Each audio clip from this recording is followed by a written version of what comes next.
ইবলিস তার সিংহাসন গেড়েছে সাগরের উপরে। ইবলিসের সিংহাসন কিসের উপরে?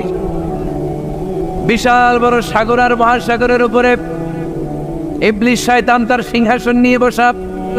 প্রতিদিন সকালবেলায় শয়তানগুলোরে মানব রাজ্যে পাঠিয়ে দেয়, যা তোরা মানব রাজ্যে চলে যা, যে মানুষকে ওয়াসওয়াসা দেয়, ওয়াসওয়াসা দিয়ে খারাপ কাজ করা। সারাদিন খারাপ কাজ করার পরে কি কি ওয়াসওয়াসা দিল, কি কি খারাপ কাজ মানুষের মধ্যে ঘটালো, সন্ধ্যাবেলায় সব শয়তানে সেই ইবলিসকে বয়ান শোনায়। সন্ধ্যাবেলায় শয়তানগুলো এসে বলে, আমি এক লোককে দিয়ে মিথ্যা কথা বলিয়েছি। আরেক শয়তান বলে, আমি নামাজ কাজা করিয়েছি এক আল্লাহর বান্দাকে দিয়ে। আরেকজন বলে, আমি ওজনে কম দিয়েছি। আরেকজন বলে, আমি সুদের ব্যবসার মধ্যে টাকা লাগানোর ব্যবস্থা করে দিয়েছি। এক একজন এক একটা ওয়াসওয়াসা দিয়ে আল্লাহর মুমিন বান্দাদেরকে ধোঁকা দিয়েছে। এগুলোর ফিরিস্তি এসে সব শয়তানেরা ইবলিসকে শোনায়, কিন্তু কোনো কথাতে ইবলিসের মন ভরে না। কোন শয়তান এসে বলে, আমি তো এমন মদের আড্ডাখানায় নিয়ে গেছি আল্লাহর বান্দাদেরকে, এগুলো নামাজই পড়ে নাই, খালি মদ খেয়েছে। আবার কিছু শয়তান এসে বলে, আমি ক্যাসিনোতে নিয়ে গেছি, ওখানে খালি জুয়া খেলছে। আবার কিছু শয়তান এসে বলে, আমি বাজারের মধ্যে ফরমালিনের এই ওয়াসওয়াসা ঢুকাই দিছি। একটার পর একটা শয়তানি ফিরিস্তি তারা ইবলিসকে শোনায়, কিন্তু কোনো কাজে ইবলিসের মন ভরাতে পারে না। একজন এসে বলে, আনা মা তারাকতুহু বাইনার রাজুলি ওয়া ইমরাআতিহি হাত্তা ফাররাকতু, আমি একজন ইমানদার নারী পুরুষের মধ্যে ঝগড়া লাগাইয়া ওই ঝগড়া বাড়াতে তালাক পর্যন্ত নিয়ে গেছে। নাউজুবিল্লাহ পড়বেন না? শয়তান এবার তার উপর খুশি হয়ে যায়। সব শয়তানগুলোকে ঠেলে ইবলিস এই শয়তানকে কাঁধে তুলে নাচতে শুরু করে দেয়।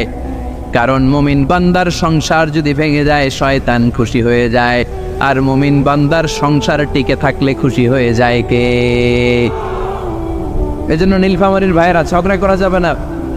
দাম্পত্য জীবনকে সুখী করতে চাইলে ঝগড়াকে আমরা নো বলে দিব। ঝগড়া অনেক সময় হবে, কিন্তু এটাকে বাড়তে দেওয়া যাবে না, এটাকে আমরা স্পেস দিব না, ওইখানে থামায় দিতে হবে। রাজি আছেন তো সবাই? আল্লাহ রাসূল সাল্লাল্লাহু আলাইহি ওয়াসাল্লামের ফ্যামিলিতে ঝগড়া হতো। আম্মা জান আয়েশা রাদিয়াল্লাহু তাআলা আনহার সাথে আল্লাহ রাসূল সাল্লাল্লাহু আলাইহি ওয়াসাল্লামের ঝগড়া হতো, হাদিসে পাওয়া যায়। কিন্তু এগুলো ছিল মধুর ঝগড়া, সুন্দর ঝগড়া। সুবহানাল্লাহ পড়েন। আল্লাহর হাবিব বলেন, ইয়া আয়েশা ইন্নী লা আ'লামু ইযা কুনতি আন্নী রাদিয়া ওয়া ইযা কুনতি আলাইয়া গাদবা। ও আয়েশা, তুমি কখন আমার উপর রেগে থাকো সেটাও আমি বুঝি, আবার কখন খুশি থাকো সেটাও বুঝি। আম্মা যারা এসে বললেন, ইয়া রাসূলুল্লাহ, ইয়া হাবিবাল্লাহ, কেমন করে আপনি বুঝেন যে আমি আপনার উপর রেগে আছি, আবার কেমন করে আপনি বুঝেন আমি আপনার উপর সন্তুষ্ট আছি? বিশ্বনবী বললেন, আয়েশা, তুমি যখন আমার উপরে খুশি থাকো, আমার উপর যখন তুমি রাজি থাকো, তখন তুমি দোয়ার সময় এইভাবে দোয়া করো, ওয়া রব্বি মুহাম্মদ, মুহাম্মাদের রব, আপনি আমাদের সব গুনাহগুলো মাফ করে দেন। আর যখন তুমি আমার উপর রেগে থাকো, তখন তুমি আমার নামটা মুখ দিয়ে উচ্চারণ করো না। ও আয়েশা, তখন তুমি দোয়ার সময় বলতে থাকো, ওয়া রব্বি ইব্রাহিম, ইব্রাহিমের রব, আপনি আমাদের সব গুনাহগুলো মাফ করে দেন। যখন তুমি খুশি তখন আমার নামটা মুখে নাও, যখন তুমি আমার উপর রেগে থাকো তখন তুমি আমার নামটা মুখে নিতে চাও না। আম্মা জান আয়েশা বললেন, ইয়া রাসূলুল্লাহ, ইয়া হাবিবাল্লাহ, মা হাজুরু ইল্লা ইসমাক, আমি শুধু আমার মুখ থেকে আপনার নামটারে সরায় রাখি, আমার হৃদয় থেকে কোনোদিন আপনারে সরাতে পারি না। মা হাজুরু ইল্লা ইসমাক, নবী হে, আমি তো শুধু মুখ থেকে আপনার নামটারে বাদ দিই, আমার হৃদয় থেকে তো আপনারে বাদ দিতে পারি না। আমার হৃদয় পুরোটা জুড়ে শুধু আপনি আর আপনি। চিল্লায় পড়েন আল্লাহু আকবার। তার মানে আম্মা জান আয়েশাও আল্লাহ রাসূল সাল্লাল্লাহু আলাইহি ওয়াসাল্লামের উপর রেগে থাকতেন মাঝে মাঝে। বিশ্বনবী মাঝে মাঝে রাগ করতেন। একবার খুব বেশি রাগারাগি হয়ে গেল, অনেক ঝগড়া হয়ে গেল। এবার আল্লাহ রাসূল সাল্লাল্লাহু আলাইহি ওয়াসাল্লাম খেয়াল করলেন না, এত ঝগড়া তো করা ঠিক হবে না। তখন আল্লাহর হাবিব সাল্লাল্লাহু আলাইহি ওয়াসাল্লাম বললেন, আয়েশা, চলো মিটমাট করি। কি করি? হ্যাঁ, মিউচুয়াল করি না, মিটমাট। এই যে ঝগড়া লাগলে আবার যে মিলায় দেয়, এটা কি বলেন আপনারা নীলফামারীতে? মিটমাট। আল্লাহ হাবিব সাল্লাল্লাহু আলাইহি ওয়াসাল্লাম বলেন, আয়েশা, চলো আমরা মিটমাট করি, আমরা আর ঝগড়া না করি। আম্মা জান আয়েশা বললেন, ঠিক আছে, চলেন মিটমাট করি। বিশ্বনবী বলেন, ঠিক আছে, একজনকে নিয়ে আসি যে দুইজনের মাঝে মিটমাট করাই দিবে। কারে নিয়ে আন? ওমরে ফারুককে নিয়ে আসি। আম্মা জান আয়েশা বলে, না, ওমরু গলিদ, ওমরের মেজাজ গরম, আমার ভয় লাগে। সুবহানাল্লাহ পড়বেন না? বিশ্বনবী বললেন তাহলে তোমার আব্বারে নিয়ে আসি, কই নিয়ে আসেন, আব্বারে খুব ভালো লাগে। বিশ্বনবী বললেন ঠিক আছে, তোমার কথাই রইল, ওমরকে ডাকবো না, তোমার আব্বা আবু বকরকে নিয়ে আসবো। বিশ্বনবী মিটমাট করার জন্য সাইয়েদনা আবু বকর রাদিয়াল্লাহু তাআলা আনহুকে ডেকে নিয়ে আসলেন। সাইয়েদনা আবু বকর রাদিয়াল্লাহু তাআলা আনহু ঘরে ঢুকলেন। বিশ্বনবী বললেন, আয়েশা, আমার আর তোমার মাঝে কি নিয়ে ঝগড়া হয়েছে, কথাটা কি তুমি বলবা নাকি আমি বলবো? আম্মা জান আয়েশা বলেন, আপনি বলেন, তুমি মিথ্যা বললেন না, যা ঘটছে ওইটাই বললেন। ওলা তাকুলিল্লাহ হাক্কান, যেটা সত্য এটাই বলবে, অন্য কিছু বলবেন না। আবু বকর রাদিয়াল্লাহু তাআলা আনহু তো শুনে রেগে মেগে আগুন।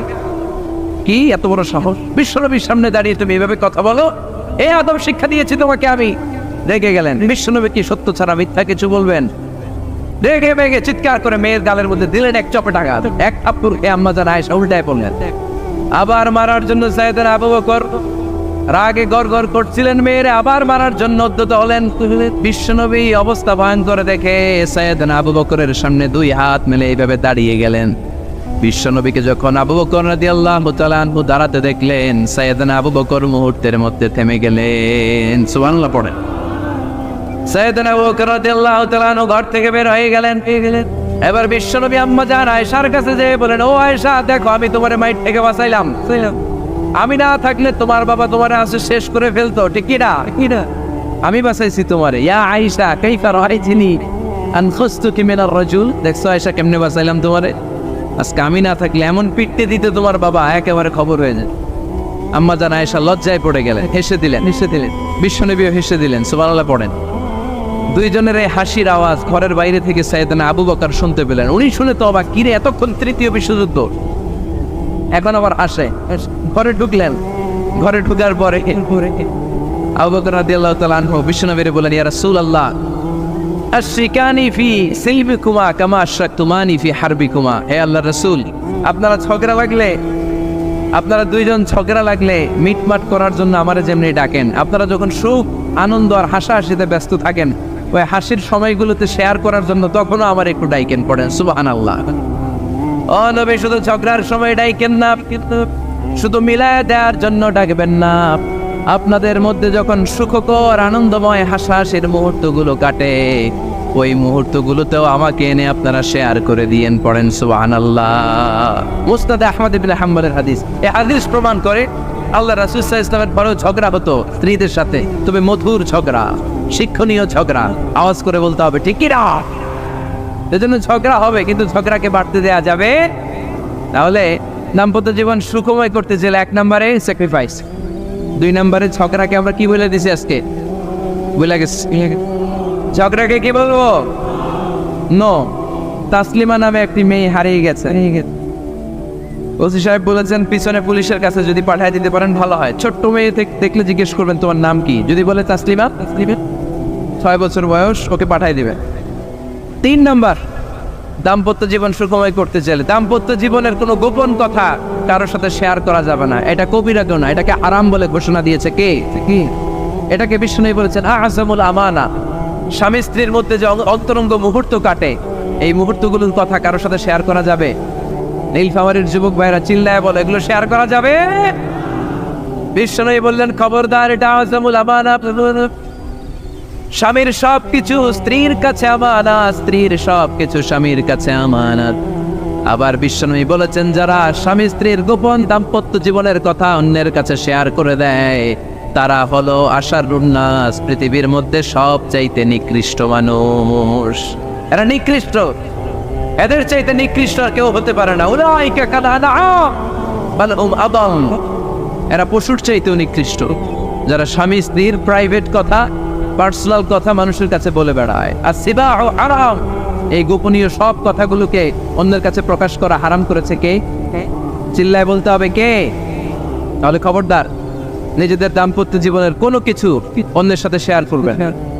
আমাদের বোনরা অনেক সময় একসাথে বসলে পেটের কথা, পিঠের কথা সব বলে ফেলায়, আছে না নাই? না বোনেরা, সব শেয়ার করলেও আপনাদের দাম্পত্য জীবনের কোনো কথা কখনো কারোর সাথে শেয়ার করতে পারবেন না। 4 নম্বর ফর্মুলা হচ্ছে অহেতুক সন্দেহ পরিহার করতে হবে। অনেক স্ত্রী আছে স্বামীরে খালি সন্দেহ করে, আছে না নাই? নীলফামারীতে এই সমস্যা নাই, আছে? এই যে ভুক্তভোগী পাওয়া গেছে, আছে না নাই? আছে। খালি সন্দেহ করে, এই তুমি ওদিকে তাকালে কেন, ওই বেডের দিকে তাকাইলা কেন, এই তোমার মোবাইল দাও, কারে ফোন দিলা দেখি, এই ফেসবুকের পাসওয়ার্ড দাও দেখি কি করছে, দেখি মেসেঞ্জারে কার সাথে চ্যাটিং করছে, আছে না নাই? এই যে অহেতুক সন্দেহ আপনার ফ্যামিলিটারে জাহান্নামের টুকরা বানায় দিবে। আবার অনেক স্বামী আছে স্ত্রীকে খালি সন্দেহ করে, এদিকে তাকালে সন্দেহ করে, ওদিকে তাকালে সন্দেহ করে, বাসায় থাকলেও সন্দেহ, বাইরে গেলেও সন্দেহ, এরকম আছে না নাই? না, অহেতুক সন্দেহ এটা পরিহার করবেন। এই সন্দেহ খুব খারাপ জিনিস। আমি ব্যক্তিগতভাবে অনেক কেস এরকম হ্যান্ডেল করেছি, এসে বলে হুজুর খালি সন্দেহ করে, এটা একটা রোগ। এটা কি আপনার ফ্যামিলিটারে শেষ করেছে। এই জন্য অহেতুক সন্দেহ পরিহার করবেন। হ্যাঁ, সত্যি যদি বড় কি আর কোনো ঘটনা ঘটে থাকে ওটা নিয়ে বসেন, ফেস টু ফেস কথা বলেন, ফ্যামিলি মিটিং করেন, সরাসরি সেটেল করার চেষ্টা করেন। কিন্তু অহেতুক সন্দেহ একটা রোগ। এই রোগ থেকে আল্লাহ তুমি দাম্পত্য জীবনকে বাঁচাও, আমরা আওয়াজ করে পড়বো আমিন। 5 নাম্বার, স্বামী স্ত্রী একে অপরকে আল্লাহর বিধান স্মরণ করায় দিবে। স্বামী যদি ফজরের সময় ঘুমায় থাকে, স্ত্রী ডেকে দেওয়ার দরকার আছে না নাই? আবার স্ত্রী যদি ঘুমায় থাকে, স্বামীর ডেকে দেওয়ার দরকার আছে না নেই? কোন স্বামী যাবে জান্নাতে, তার স্ত্রী যাবে জাহান্নামে, আবার স্ত্রী হবে জান্নাতি, স্বামী যাবে জাহান্নামে। এরকম আমরা চাই নাকি? আমরা যখন জান্নাতে যাব, আমার স্ত্রীর হাত ধরে একসাথে জান্নাতে ঢুকতে চাই, ঠিক কিনা? ঠিক কিনা? আবার আমার স্ত্রী যখন জান্নাতে যাবে, সে একা ঢুকতে পছন্দ করবে? এজন্য আমরা দুনিয়াতে যেমনি এক ছাদের নিচে, এক জায়গায়, এক বাড়িতে, জান্নাতেও আমরা এক বাড়িতে থাকতে চাই। আওয়াজ করে বলতে হবে, ঠিক কিনা? এই জন্য গবেষকরা বলেছে স্বামী স্ত্রীর ভালোবাসাটাকে তারা বলে লাভ পিরামিড। কি পিরামিড? লাভ পিরামিড। এই ত্রিভুজ আকৃতি। কিরে ভাই? আচ্ছা, লাভ পিরামিড, ত্রিভুজ আকৃতি, ট্রায়াঙ্গেল। আপনারা ত্রিভুজ চিনেন? চিনেন? কথা কয় না। ত্রিভুজের কয় কোণা? কয় কোণা? 3 কোণা। এই যে এরকম, তাই না? তাই না?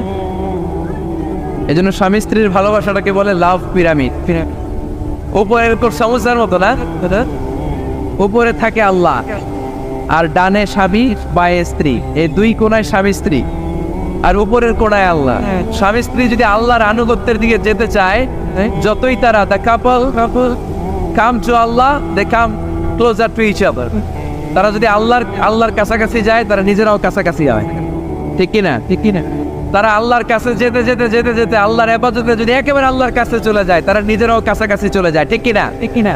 আর তারা আল্লাহর আনুগত্য থেকে যত দূরে সরে, তারা নিজেরাও নিজেদের থেকে তত দূরে সরে পড়ে। চিল্লায় বলেন, ঠিক কিনা? লাভ পিরামিড এটা। এই জন্য the closer the couple comes to আল্লাহ, the closer the couple comes to each other. Couple, স্বামী স্ত্রী, আল্লাহর ভালোবাসা নিজের মধ্যে যত গাঢ় করবে, আল্লাহর আনুগত্য যত বেশি করবে, আল্লাহর ইবাদত যত করবে, নিজেরাও তত কাছাকাছি আসবে। আর আল্লাহর যত বলবে, নিজেদের মধ্যে বড় বড় ফারাক করে দিবে কে? তাহলে এই 5টা বিষয় স্বামী স্ত্রীর উভয়ের উপর বর্তায়। এগুলো মেনে চললে দাম্পত্য জীবনকে সুখময় করে দিবে কে? আল্লাহ। এবার আমরা শুনবো আমাদের বোনদেরকে, যে ডান দিকে আমি শুনলাম আমাদের বোনদের বিশাল প্যান্ডেল, আছে না নাই? আজকে বোনদের দিয়ে শুরু করি। স্ত্রীদেরকে আল্লাহ কি দায়িত্ব দিয়েছে একটা ফ্যামিলিকে সুন্দর করতে, একটা দাম্পত্য জীবনকে সুন্দর করতে? স্ত্রীর 1 নম্বর দায়িত্ব হচ্ছে she should make a comfort to her husband. স্ত্রীর উচিত স্বামীর জন্য ঘরটাকে প্রশান্তির নীর বানিয়ে রাখা। কি বানিয়ে রাখা? প্রশান্তির নীর। স্ত্রী হওয়া উচিত এমন যাকে দেখলে স্বামীর চোখ জুড়ায়, স্বামীর প্রাণ জুড়িয়ে যায়, স্বামীর হৃদয়টা ঠান্ডা হয়ে যায়, ঠিক কিনা? আর স্ত্রীর দিকে তাকালে যদি মেজাজ গরম হয়ে যায়, মেজাজ খিটখিটে হয়ে যায়, ঝামেলা আছে না নাই? ঝামেলা আছে। এজন্য মেহরবানি করে আমাদের বোনরা যারা, এমন কোনো কাজ করবেন না যেটা স্বামীর মেজাজকে খিটখিটে করে দেয়। কারণ আল্লাহ তাআলা আপনাদেরকে তৈরি করেছে লিতাসকুনু ইলাইহা, স্বামী আপনার কাছে গেলেই যেন তার হৃদয়টা প্রশান্ত হয়ে যায়, ঠিক কিনা? অনেক স্ত্রী আছে না জেনে না বুঝে স্বামীর সাথে এমন খিটখিটে মেজাজ দেখায় যেটা স্বামীর জন্য মেনে নেওয়া কষ্টকর। আমি একটা জরিপে পড়েছি, পৃথিবীর অনেক স্বামী স্ত্রীর কারণে হার্ট অ্যাটাক করে মারা যায়। আছে না নাই? এই তো ভুক্তভোগী পাওয়া গেছে। স্বামীর জন্য একটা ত্রাস হয়ে দাঁড়ায় স্ত্রী, ত্রাস।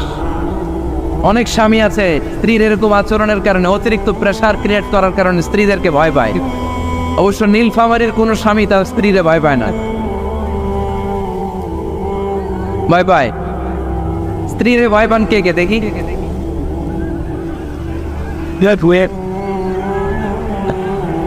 ভয় পান আপনারা? ভয় পান? হ্যাঁ, এক অফিসের বড় সাহেব তার স্ত্রীরে খুব ভয় পায়, প্রচন্ড ভয় পায়।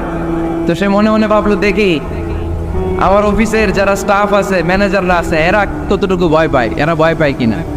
তো একদিন সকালবেলা অফিসের সব স্টাফগুলোর একসাথে দাঁড় করায় বলতেছে, এই আপনারা যারা যারা আপনাদের স্ত্রীদেরকে ভয় পান তারা ডান দিকে যান, আর যারা স্ত্রীকে ভয় পান না এরা বাম দিকে যান। অফিসের সব কর্মচারী ডান দিকে চলে গেছে, সবাই ভয় পায়, একজন শুধু বাম দিকে। বাম দিকে কয়জন ভয় পায় না, আর যারা ভয় পায় এরা ডান দিকে, ডান দিকে সবাই। তো বড় সাহেব ভাবছে, আলহামদুলিল্লাহ আমার অফিসে একজন হইলেও বীর পুরুষ আছে। তো বীর পুরুষের কাছে যেয়ে বলে, ঘটনা কি, আপনি মোটেও ভয় পান না? কয়, স্যার প্রতিদিন অফিস করার জন্য যখন ঘর থেকে বের হয় আমার বউ আমারে বলে দেয়, খবরদার সবাই যে দিকে যায় তুমি কিন্তু ওই দিকে যাইবা না, সবাই যেদিকে যায় তুমি ওই দিকে গেলে খবর আছে। বড় সাহেবকে খবরদার, এটা তো আরো ডরায়, ঠিক কিনা?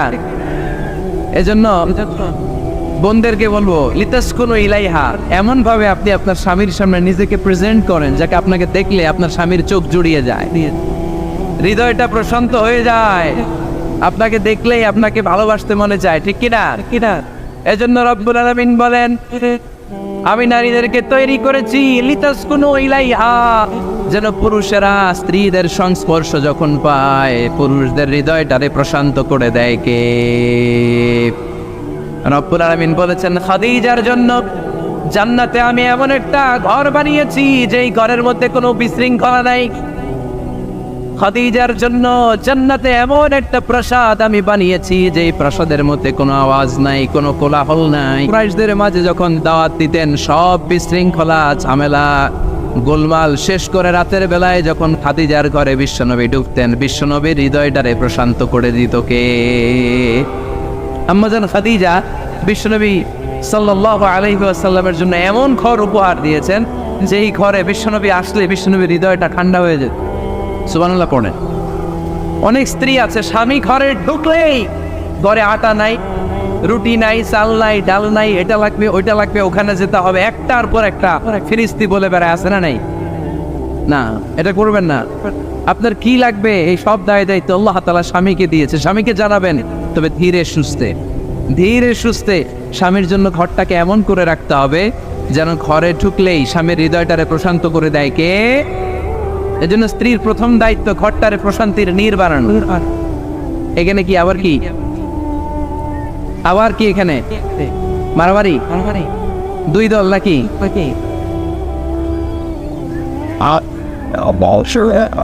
আপনাদের মনোযোগ আসছে না গেছে? কষ্ট হচ্ছে?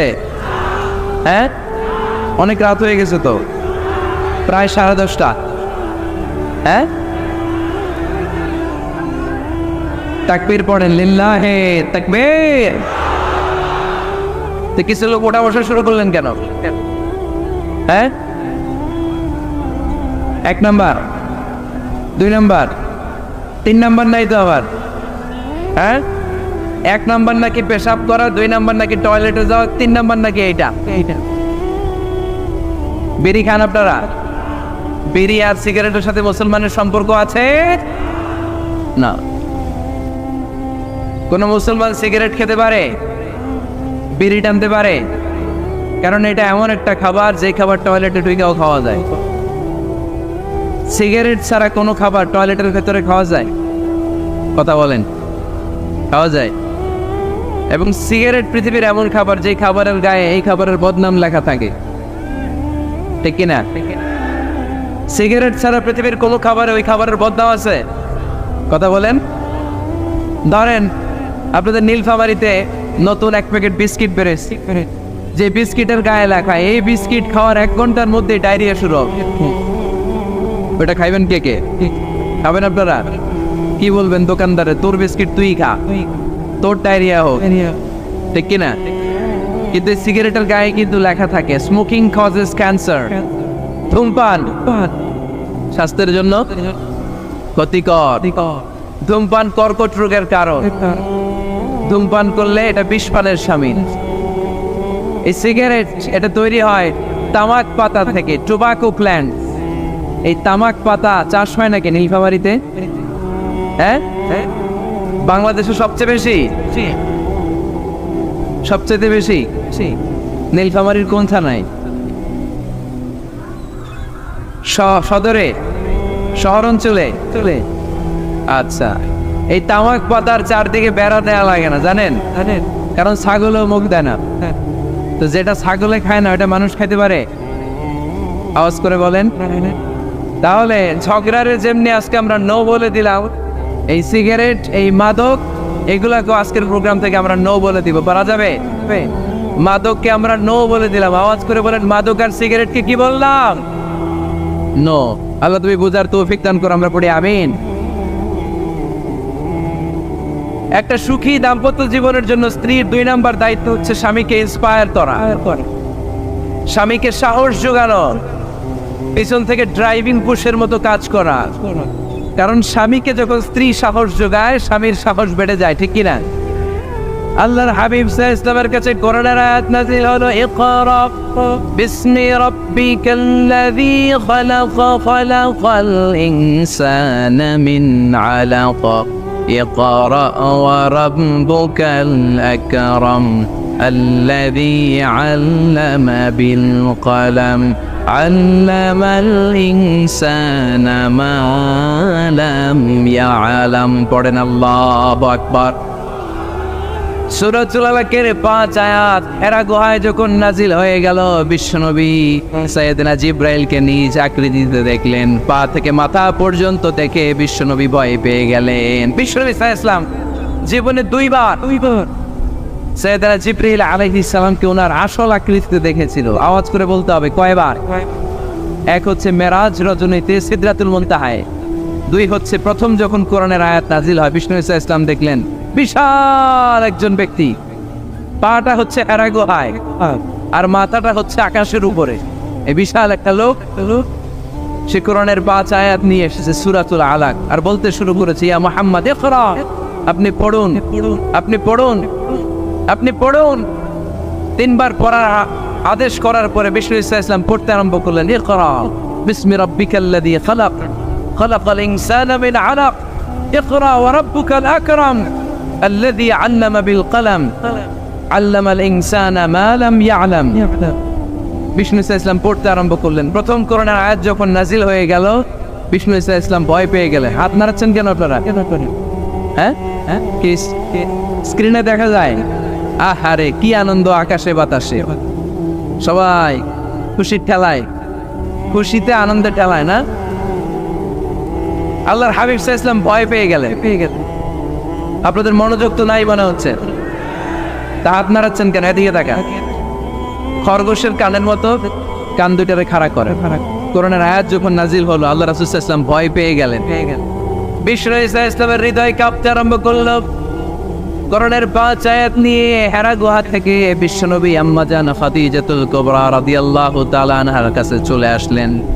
এসে ডেকে বললেন, খাদিজা জাম্মিলুনি জাম্মিলুনি, কম্বল দিয়ে তুমি আমারে চাপা দাও, আমার ভয় লাগছে, মনে হয় আমি বাঁচব না। আম্মা জান খাদিজা বললেন, কি হয়েছে আপনার? বিশ্বনবী বললেন, বিশাল বড় একটা লোক কোরআনের 5 আয়াত নিয়ে এসেছে। ওই লোকের পা হেরা গুহার মধ্যে, মাথাটা আকাশের উপরে, এত বিশাল সত্তা, বিশাল কোনো মানুষ জীবনে আমি দেখি নাই। এসে সে পরিচয় দিয়েছে সে নাকি জিব্রাইল ফেরেশতা। বিশ্বনবী বললেন, মনে হয় আমি বাঁচব না, আমার জ্বর চলে এসেছে, আমার হৃদয়ের মধ্যে কাঁপুনি শুরু হয়েছে, তুমি আমারে কম্বল দিয়ে চাপা দাও। আম্মা জান খাদিজা বললেন, ও নবী ভয় পাবেন না, আমার আল্লাহ কোনোদিন আপনারে অপমান করবেন না। সুবহানাল্লাহ পড়েন। ওয়াল্লাহি ওয়াল্লাহি লা ইউখজিকাল্লাহু আবাদা। নবী গো, আল্লাহ আপনার অপমান করবেন না, কারণ আপনার মধ্যে এমন এমন ভালো ভালো গুণ আছে, এই গুণাবলীগুলি যে মানুষের মধ্যে থাকে তাকে আমার রব কোনোদিন অপমান করতে পারে না। চিল্লায় বলেন ঠিক কি না? নবী হে, ইন্নাকা লা তাসিলুর রাহিমা, আপনি আত্মীয়তার সম্পর্ক বজায় রাখেন। ও নবী তাসদুকুল হাদিসা, সব সময় আপনি সত্য কথা বলেন। ওয়া তাহমিলুল কাল্লা, আপনি মানুষের বোঝা টেনে দেন। ওয়া তাকসিবুল মা'দুমা, যার উপার্জন করার কেউ নাই, নিজে গায়ে খেটে আপনি তারে উপার্জন করে দেন। ওয়া তুআইনু আলা নাওয়াইবিল হক, সত্য যেখানে বিপন্ন সেখানে আপনি সাহসী সৈনিকের মতো দাঁড়িয়ে যান। সুবহানাল্লাহ। রব্বুল আলামিন বলেন, উন্না লিবাসুল লাকুম ওয়া আনতুম লিবাসুল লাহুন। ও নারীরা, তোমরা তোমাদের স্বামীদের পোশাক, আর তোমাদের স্বামীরা হলো তোমাদের পোশাক।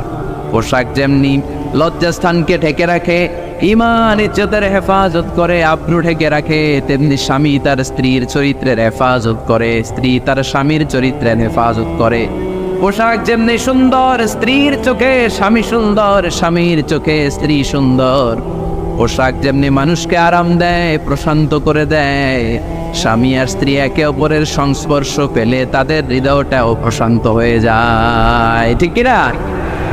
এজন্য আল্লাহ তাআলা পোশাকের সাথে তুলনা করেছেন। পোশাক একে অপরের পোশাক, পোশাক চামড়ার সাথে লেগে থাকে না, আলাদা থাকে। কি থাকে? তার মানে স্বামী স্ত্রীর সম্পর্কটা এরকম মিলেমিশে ভালোবেসে একাকার, ঠিক কিনা? আর নিসাউ শাকাইকুর রিজাল, নারীরা পুরুষদের কাউন্টার পার্ট। নারী হচ্ছে পুরুষের সহযোগী। এই পৃথিবীর এই সভ্যতা, এই সিভিলাইজেশন, এই উন্নয়ন, এই ডেভেলপমেন্ট, এটা শুধু পুরুষরা করে নাই। এই উন্নয়নের অংশীদারিত্বে আমাদের বোনদের, নারীদেরও হাত আছে না নাই? এজন্য কাজী নজরুল বলেছেন, এ বিশ্বে যা কিছু সুন্দর চিরকল্যাণকর, অর্ধেক তার করিয়াছে নারী, অর্ধেক তার নর। চিল্লায় বলেন ঠিক কিনা? এজন্য এই মহাবিশ্বের এই সভ্যতায় আপনাদের যেমনি অবদান, আমাদের বোনদের অবদান আছে না নাই? স্বামী স্ত্রী এই দুজন মিলে এই বিশ্ব সভ্যতা তৈরি হয়েছে। এজন্য দুজনের মধ্যে সম্পর্ক হবে পোশাকের মতো। পোশাক যেমনি দেহের সাথে লেগে থাকে, স্বামী স্ত্রীর মধ্যে এরকম সুসম্পর্কের দরকার আছে না নাই? আচ্ছা, আজকে আমরা জানার চেষ্টা করব কি করে স্বামী আর স্ত্রীর মধ্যে এই সুসম্পর্ক বাড়ানো যায়, ইনক্রিজ করা যায়। কি করে আমাদের মধ্যে মারামারি, কাটাকাটি, ঝগড়া, ডিভোর্স এই রেটটা কমানো যায়, এ ব্যাপারে আমাদের জানার দরকার আছে না নাই? ইসলামী শরিয়া স্বামী স্ত্রী প্রত্যেককে ইন্ডিভিজুয়ালি আলাদা আলাদা কিছু দায়িত্ব দিয়েছে। স্বামীকে কিছু দায়িত্ব দিয়েছে, আবার স্ত্রীকে কিছু দায়িত্ব দিয়েছে, আবার উভয়কে কিছু দায়িত্ব দিয়েছে। আমরা শুরুতে স্বামী স্ত্রীর উভয়কে আল্লাহ তাআলা কি দায়িত্ব দিয়েছে এটা জানবো। তারপরে স্ত্রীদেরকে আল্লাহ তাআলা কি দায়িত্ব দিয়েছেন সেটা জানবো। সবশেষে স্বামীদেরকে আল্লাহ তাআলা কি দায়িত্ব দিয়েছে সেটা জানবো। এই দায়িত্বগুলো পালন করার মধ্য দিয়ে দাম্পত্য জীবনকে সুখময় করে দিবে কে? আল্লাহ।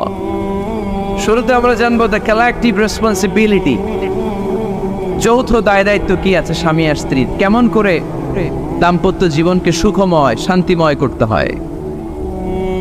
একটা দাম্পত্য জীবন কলহমুক্ত করতে চাইলে, সুখময় করতে চাইলে সর্বপ্রথম স্বামী স্ত্রীর যেটা খেয়াল রাখতে হবে সেটা হচ্ছে স্বামী স্ত্রীর উভয়ের স্যাক্রিফাইসের মানসিকতা থাকা লাগবে। স্যাক্রিফাইস, আওয়াজ করে আমার সাথে সাথে বলেন স্যাক্রিফাইস। এই স্যাক্রিফাইস ছাড়া দাম্পত্য জীবন টিকবে? দুইজনেই যদি ঝগড়া করে, দুইজনেই যদি রেগে যায়, ঝামেলা আসে না নাই?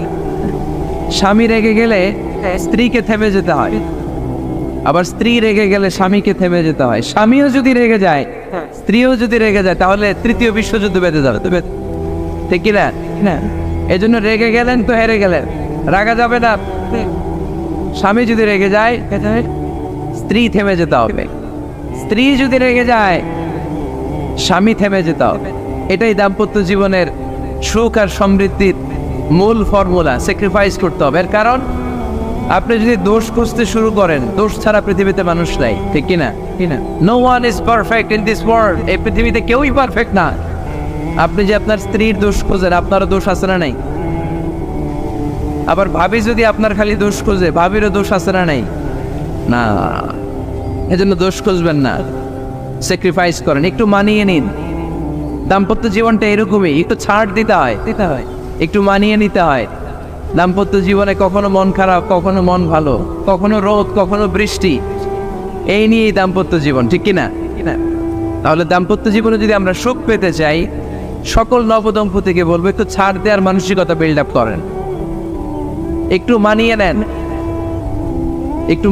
একটু ছাড় দেন, একটু মিলেমিশে চলেন। এক স্যাক্রিফাইস আমাদের জীবনটারে, আমাদের দাম্পত্য জীবনটাকে একটা জান্নাতি দাম্পত্য জীবন বানায় দিবে, ঠিক কিনা?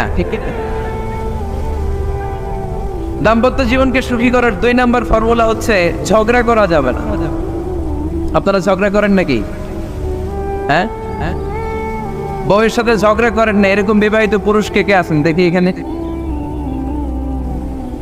হাত তুলছে অনেকে, বিশ্বাস হয় আপনাদের? হ্যাঁ, অনেক ঝগড়া। হ্যাঁ, আচ্ছা, মেয়েরা বেশি করে? না না, এই মহিলা প্যান্ডেল আছে এদিকে, এদেরকে জিজ্ঞেস করলে বলবে সব দোষ আপনাদের, আর আপনারা দোষ দিচ্ছেন এদের। তো ঝগড়া করবেন না মেহরবানি করে, সম্মানিত ভাইরা, ঝগড়া করবেন না। কারণ এই ঝগড়া থেকে, সামান্য ঝগড়া থেকে অনেক সময় বিচ্ছেদের দিকে চলে যায় সম্পর্ক। ছোট্ট ঝগড়া থেকে যেতে যেতে ঝগড়া বাড়তে বাড়তে ডিভোর্সের দিকে গড়া, এরকম আছে না? নাই না, সামান্য ঝগড়া যদি বেঁধে যায়, শয়তান এটার মধ্যে বাতাস দেয়, এটারে বাড়াতে বাড়াতে শয়তান অনেক বড় করে। ইমানদারদের পরিবার ভেঙে গেলে শয়তান খুশি, আর ইমানদারদের পরিবার টিকে থাকলে আমার আল্লাহ খুশি। আমরা কার খুশি চাই? জোরে বলতে হবে, খুশি চাই কার? শয়তান সব সময় চায় ইমানদারদের ফ্যামিলি ভেঙে দিতে। Always it tries his level best to break down the relationship of a moving family. একদিন ইমানদারের ফ্যামিলি কি করে ব্রেক ডাউন করে দেয়া যায়? যেন ঝগড়াই করবো না আমরা। আপনি ঝগড়া করলে ভাবি যেন ঠান্ডা থাকে, ভাবি ঝগড়া শুরু করলে আপনি ঠান্ডা থাকবেন। ঝগড়া করা যাবে না, কিন্তু ঝগড়া হয়ে যায় ফ্যামিলিতে, এটাকে চেক দিতে হবে। ঝগড়া নিয়ে অনেক মজার মজার গল্প আছে, একটা গল্প দিয়ে আজকে শুরু করি। এক লোক মাহফিল শেষ করে 11টার দিকে বাসায় ফিরেছে। তো বাসায় ঢুকার আগে তার ওয়াইফকে ফোন দিয়েছে, ফোন দিয়ে বলতেছে, এই মাহফিল শেষ, আমি কিন্তু বাসায় চলে আসতেছি, শুরু করার আগে তাড়াতাড়ি দরজাটা খোলো। তো স্ত্রী আবার রাতের খাবার স্বামীকে ছাড়া খায় না, তো স্ত্রী দরজা খুলে দাঁড়ায় আছে, স্বামী বেচারা আসছে। আসার পরে স্ত্রীকে বলতেছে, এই শুরু করার আগে রাতের খাবার দিয়ে দাও, খেয়ে নেই। তো স্বামী ওয়াশরুম থেকে ফ্রেশ ট্রেশ হয়ে আসছে, স্ত্রী বেচারিও ডাইনিং টেবিলে খাবার দিয়েছে। এবার স্বামীও খেতে বসেছে, স্ত্রীও খেতে বসেছে। স্বামী আবার বলতে আরম্ভ করছে, শুরু করার আগে ফ্যানটা ছাড়ো, খুব গরম লাগতেছে। এবার তো স্ত্রী রেগে মেগে আসলেন, কি আসার পর থেকে শুরু করার আগে কি শুরু করার আগে? স্বামী বলতেছে, এই তো শুরু হয়ে গেল, এই শুরু হয়ে গেল। মানে কি? ঝগড়া। নীলফামারীর ভাইয়েরা, এটা শুরু করা যাবে না। শুরু করবেন আপনারা, ঝগড়া করবেন। আমাদের ফ্যামিলিগুলো থেকে ঝগড়াকে আজকে থেকে আমরা নো বলে দিলাম। মানে না, ঝগড়াকে কি বললাম? সবাই বলতে পারেন না, আওয়াজ করে বলেন, ঝগড়াকে আমরা কি বলবো? নো। ঝগড়া করা যাবে। শয়তান ঝগড়া বাদে দেখো অবস্থা। সহিহ মুসলিমের হাদিস, ইন্না ইবলিসা ইয়াদাউ আরশাহু আলাল মা তুম্মা ইয়াবআসু। যারা চলে যায় ওনারা বেঁচে যায়, বিপদে পড়ে আছে আমরা, ঠিক কিনা? ওনাদের ওই পালাটা শেষ, কেউ থাকতে পারবে না। বিশ্বনবীও চলে গেলেন, বিশ্বনবীরও এই এন্তেকালের মৃত্যুর যে কষ্ট, এটা ভোগ করা লেগেছে, ঠিক কিনা? এজন্য কারো রেহাই নাই। আকসিরু যিকরা হাযিমিল লাযযাত, জীবনের সব স্বাদকে পানসা করে দেয় ওই কষ্টের বিষয়, মানে মরণকে বেশি বেশি স্মরণ করো। কিন্তু আমরা মৃত্যুর কথা বেমালুম ভুলে যাই। আমাদের লাইফস্টাইল দেখলে মনেই হয় না যে আমরা এই পৃথিবী ছেড়ে চলে যাব, ক্ষণিকের জন্য এসেছি। বিশ্বনবীর সাহাবারা বলতেন, যখন সকাল হয় সন্ধ্যার জন্য অপেক্ষা করো না, আবার যখন সন্ধ্যা পর্যন্ত পৌঁছবে পরদিন সকালের জন্য অপেক্ষা করো না, তার আগেই ডাক চলে আসতে পারে, ঠিক কিনা? আবার বিশ্বনবী বলতেন, নামাজে যখন দাঁড়াও সাল্লু সালাতান মুআত্তিআ, মনে করো এটাই তোমার জীবনের হতে পারে শেষ নামাজ। Perform the Salah as if this is your last and final prayer, এমনভাবে সালাত পড়ো মনে করো হতে পারে এটা জীবনের শেষ নামাজ। এজন্য কেউ থাকতে আসি নাই, চলে যাব। আমার নানা ভাই যেমনি চলে গেলেন আমরাও চলে যাব, ঠিক কিনা? শুয়ে আছেন আমাদের পাশেই, আমরা দোয়া করি আল্লাহ তাআলা ওনার কবরটাকে তুমি জান্নাতুল ফেরদাউসের বাগান বানাও, ওনার কবরের সাথে জান্নাতের একটা কানেকশন তৈরি করে দাও। আমার নানা ভাইয়ের যে স্বপ্নগুলো ছিল, যে অসমাপ্ত কাজগুলো ছিল, এগুলো যেন বর্তমান পীর সাহেব গোলাম পরোয়ার সাঈদী আরাফাত উনি আপনাদের সবাইকে একসাথে নিয়ে অসমাপ্ত কাজগুলো যেন সমাপ্ত করতে পারে, আমরা দোয়া করি। আমরা আওয়াজ করে পড়ি আমিন। আজকের এই প্রোগ্রামের সভাপতিত্ব করছেন মাওলানা গোলাম পরোয়ার সাঈদী আরাফাত, পীর সাহেব আড়াইবাড়ি দরবার শরীফ, কুমিল্লা। আল্লাহ পাক ওনার যোগ্যতাকে আরও বাড়িয়ে দিক। আপনাদের সবাইকে নিয়ে আড়াইবাড়ি দরবারের যত দায়িত্ব আছে সবগুলো দায়িত্ব যেন সুচারুরূপে উনি পালন করতে পারে, আল্লাহ তৌফিক দান করুন। আমার আগে কথা বলেছেন হযরত মাওলানা আল্লামা সাদিকুর রহমান আজহারি সাহেব, এর আগে কথা বলেছেন আমার আরেক নানা ভাই গোলাম সরোয়ার সাঈদী পীর সাহেব। দরবারের অনেক বড় বড় ওলামায়ে কেরাম আজকে কথা রেখেছে, যারাই কথা রেখেছে নিশ্চয়ই কোরআন থেকে কথা বলেছে। সবগুলো কথা যেন আমরা আমল করতে পারি, আল্লাহ তুমি তৌফিক দাও। এই মাহফিলগুলোর অ্যারেঞ্জমেন্ট করা হয় যাতে আমাদের জীবনের পরিবর্তন আসে। আমরা আসলে ভুলে গেছি যে আমরা চলে যাব, মাটির কবরে কিন্তু আমাদের সবাইকে যেতে হবে, ঠিক কিনা? একদিন মাটির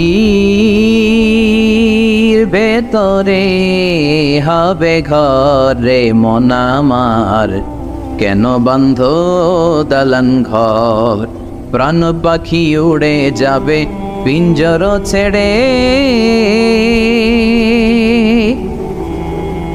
ধরা ধামে সবই রবে তুমি যাবে চলে, বন্ধু বান্ধব যত মাতা পিতা দ্বারা সুত সবই হবে তোমার পরে মন আমার, কেন বন্ধ দালান ঘর, একদিন মাটির ভেতরে হবে ঘরে মন আমার, কেন বন্ধ দালান ঘর, ঠিক কিনা?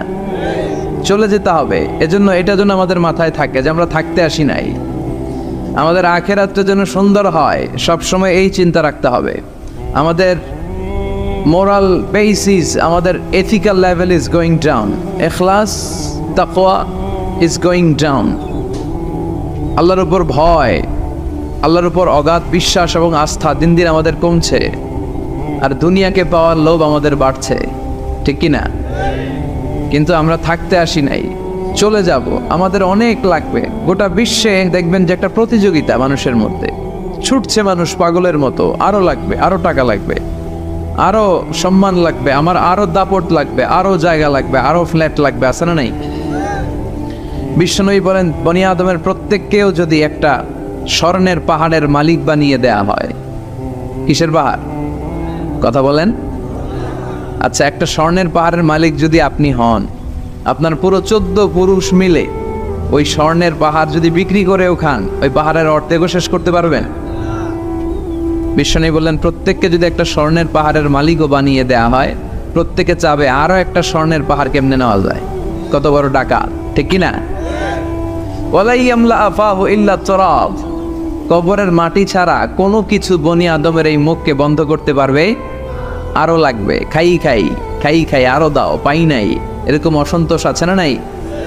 অল্প খাবেন, অল্প পড়বেন, অল্প জমাবেন, অল্পের ভেতরে বরকত দিছে কে? এজন্য বেশি বেশি আমরা করব না, অল্পে সন্তুষ্ট থাকবো, আর শুকর করবো একজনের, তিনি কে? কারণ তিনিই পারেন আপনার মনের সব জ্বালা যন্ত্রণা দূর করে দিতে। আল্লাহ পাক আমাদেরকে সহি সমঝ দান করুক। সবাই পড়েন আমিন। আপনাদের কষ্ট হচ্ছে না তো? বলেন কি, রাত বাজে 11:30, শহরের ভেতরে এত রাতে কথা বলা যায়? হ্যাঁ, কথা বলা যাবে? তো আমরা খুব বেশি লম্বা চড়ার সময় নিব না। শহরের মানুষ খুব ব্যস্ত থাকে, কারো অফিস আছে সকালে, কারো ব্যবসা প্রতিষ্ঠান খুলতে হবে। তো আমরা অল্প কয়েক মিনিট, অল্প সময় কথা বলবো, বেশি লম্বা সময় নিব না। তবে যতক্ষণ শুনবো মনোযোগের সাথে শুনবো, ইনশাল্লাহ পড়েন। আর ওঠা বসা করা যাবে না, করা যাবে?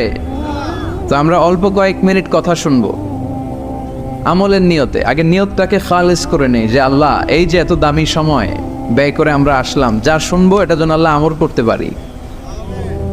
চিল্লায় পড়েন আমিন।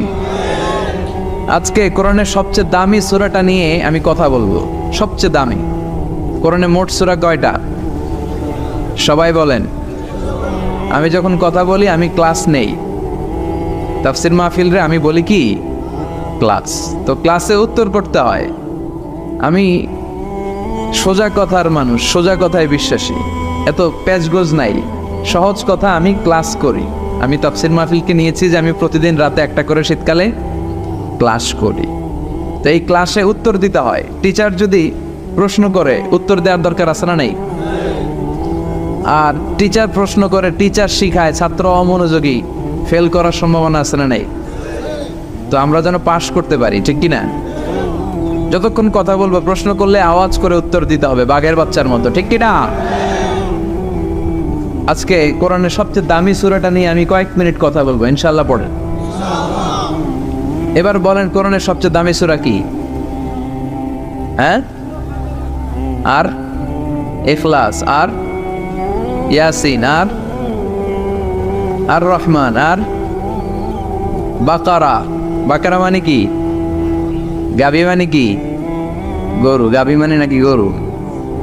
তো গাভীর নামে আল্লাহ কোরআনে একটা সূরা দিলেন। গাভীর দুধ খাবেন বেশি বেশি। বিষ্ণু বলতেন আলাইকুম বি আলবানিল বাকার, তোমরা গরুর দুধ খেও। ফাইন্নাহা তুরাম্মু মিনাল আশজার, কেননা গরুর দুধ এটা ঘাস পাতার নির্যাস। গরু কি খায়? ঘাস খায়।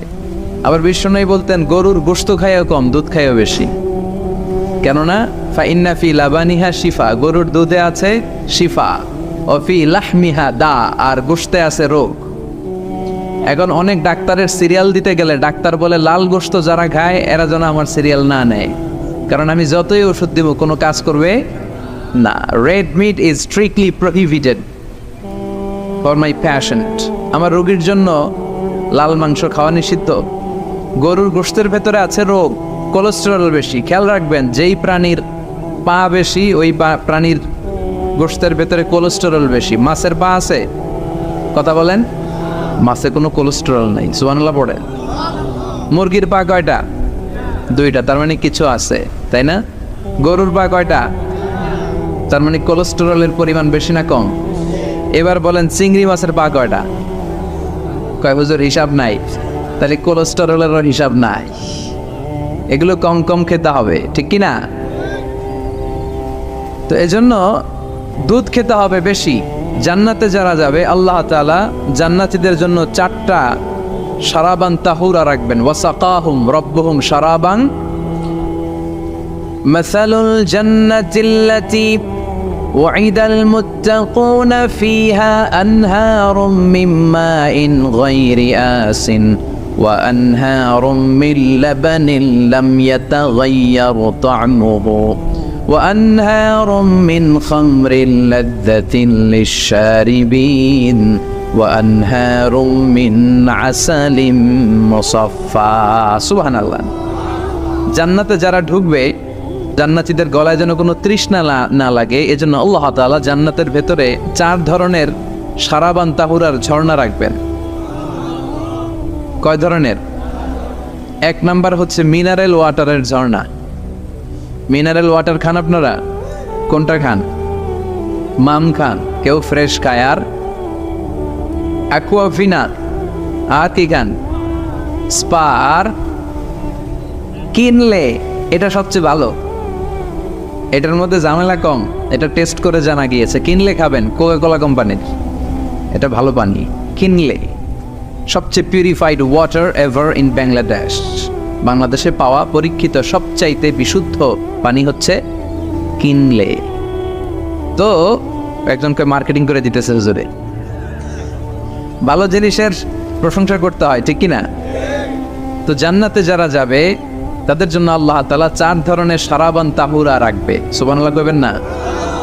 1 নাম্বার মিনারেল ওয়াটার, মিনারেল ওয়াটারের ঝর্ণা, আপনি ওখান থেকে তেদারসে পান করবেন। নাম্বার 2 দুধের ঝর্ণা, দুধের ঝর্ণা, ফ্রেশ মিল্ক এর ঝর্ণা থাকবে। নাম্বার 3 মধুর ঝর্ণা, মধু খাবেন বেশি বেশি, মধুর মধ্যেও শিফা আছে। এই কোরআনে 2টা জিনিসের ক্ষেত্রে আল্লাহ উল্লেখ করেছেন শেফা। এক হচ্ছে কোরআন, কোরআনটা নিজেই শেফা, সুবহানাল্লাহ। আর হচ্ছে মধু, মধুর ভিতরে শেফা আছে না নাই? আছে। তো বিশুদ্ধ পানির ঝর্ণা, দুধের ঝর্ণা, মধুর ঝর্ণা, আরেকটা থাকবে মদের ঝর্ণা। সুবহানাল্লাহ বাড়িতে গিয়ে বললেন, দুনিয়াতে মদ খাওয়া হারাম করছে কে? আর ওই আল্লাহ জান্নাতে আপনাদেরকে মদ খাওয়াবে। বোতলের মদও আছে, এটার নাম রাহিকুম মাখতুম, সিল্ড ওয়াইন। মিজাজুহা কাফুরা, কর্পূরের ফ্লেভার থাকবে। মিজাজুহু মিন তাসনিম, তাসনিমের ফ্লেভার থাকবে। মিজাজুহা জঞ্জাবিলা, জিঞ্জার ফ্লেভার, আদার ফ্লেভার থাকবে। সুবহানাল্লাহ পড়েন। কিন্তু ওই মদ খেলে মুখে দুর্গন্ধ হবে না, মাথায় মাতলামি আসবে না। আল্লাহু আকবার। কারণ ওই মদটা জান্নাতের যে সুন্দর সুন্দর সুঘ্রাণওয়ালা গাছ আছে, ফুল আছে, ওই ফুলের নির্যাস থেকে আল্লাহ বানাবেন। সুবহানাল্লাহ পড়েন। সেজন্য এই 4 ধরনের সুপেয় পানি আল্লাহ তাআলা জান্নাতীদের জন্য রাখবেন। এর চেয়ে দামি একটা পানি রাখবেন, ওইটার নাম হচ্ছে আল কাউসার। কি নাম? পড়েন, ইন্না আ'তাইনাকাল কাউসার ফাসাল্লি লিরাব্বিকা ওয়ানহার ইন্না শানিআকা হুয়াল আবতার। সুবহানাল্লাহ। কাউসারের একটা ঝর্ণা থাকবে। এই কাউসারের পানি আহলা মিনাল আসাল, হাউজে কাউসারের পানি মধুর চেয়েও মিষ্টি।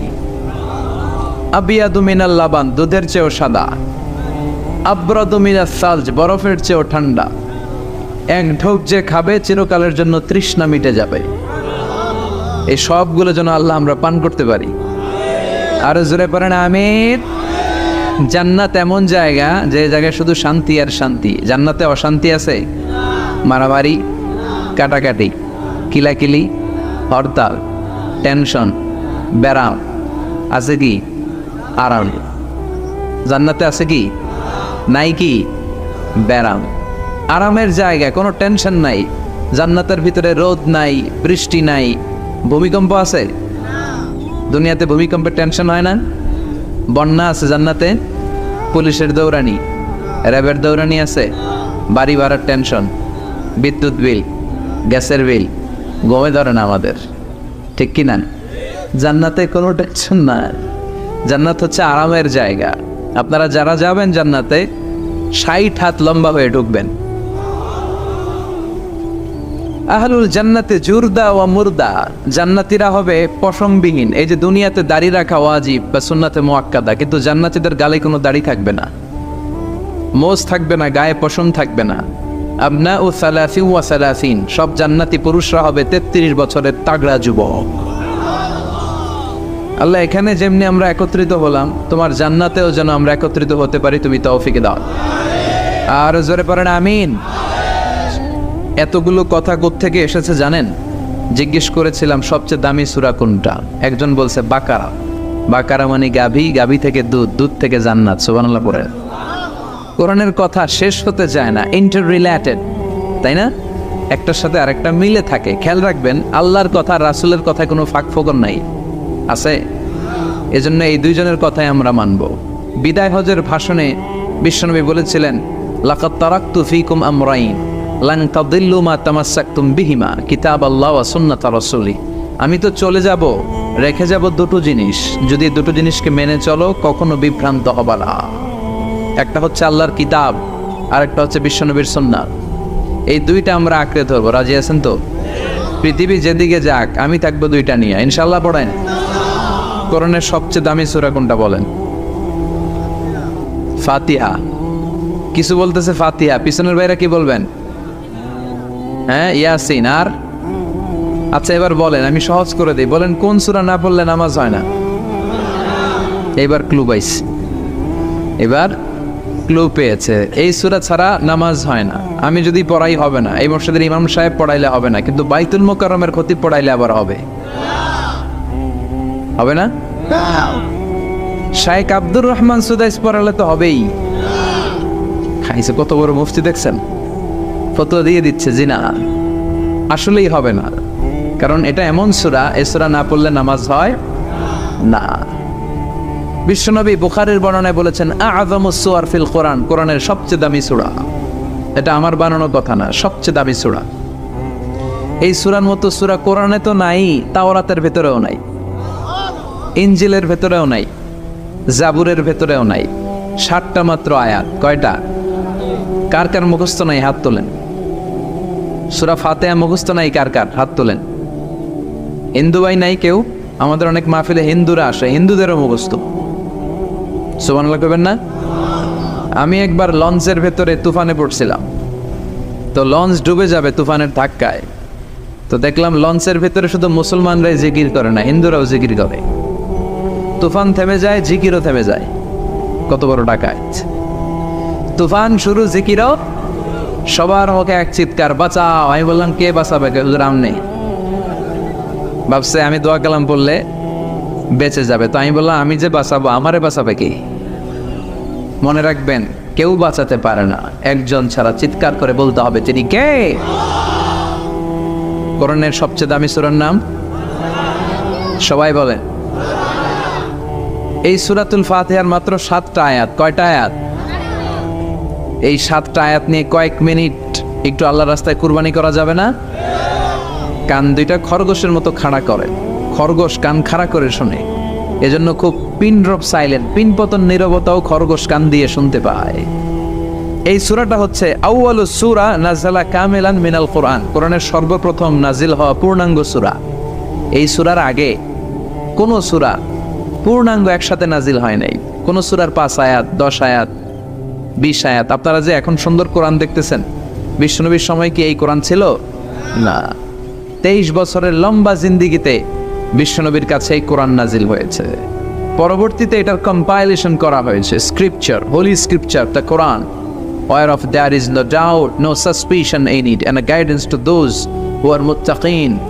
এটা এমন বই যেটাতে আল্লাহ কোনো ভুল রাখে নাই। মুত্তাকিনদের জন্য এটা পথ নির্দেশিকা হিসেবে আল্লাহ পাঠিয়েছে। পড়েন সুবহানাল্লাহ। তো সূরাতুল ফাতিহার আগে অনেক সূরা নাজিল হয়েছে, কিন্তু একটু একটু করে, পুরোটা একসাথে না। এই সূরাটা পুরোটা একসাথে সর্বপ্রথম নাজিল হয়েছে। এজন্য এই সূরাটারে আবার বলে ফাতিহাতুল কিতাব, মানে preface of the book, introductory সূরা। কোরআনটা খুললেই সর্বপ্রথম আপনার নজরে যে সূরাটা পড়বে, সূরাটার নাম সবাই বলেন সূরাতুল ফাতিহা। আবার বিশ্বনবী এটাকে বলেছেন কোরআনের মা। কি বলেছেন? চমৎকার একটা ইনফরমেশন না? মনে রাখতে হবে। তাহলে কোরআনের মায়ের নাম কি? মনে থাকবে? বলেন তো, সকল পৃথিবীর সব শহরের জনপদের মায়ের নাম কি? মাক্কাতুল মুকাররমা। তেমনি কোরআন আল কারীমের মায়ের নাম হচ্ছে সূরাতু আল ফাতিহা। এরপরে বিশ্বনবী বলেছেন এই সূরাটা হচ্ছে সূরাতুল ওয়াফিয়া, অখণ্ড সূরা। এই সূরাকে খণ্ড খণ্ড করে পড়া যায় না। কেউ প্রথম রাকাতে সূরাতুল ফাতিহার অর্ধেক, দ্বিতীয় রাকাতে বাকি অর্ধেক যে পড়ছে হইছে। কিন্তু কেউ প্রথম রাকাতে সূরা আর রহমানের 10 আয়াত, পরের রাকাতে বাকি 10 আয়াত। কোনো সমস্যা আছে? সমস্যা নাই। তার মানে এই সূরার নাম সূরাতুল ওয়াফিয়া, অখণ্ড সূরা।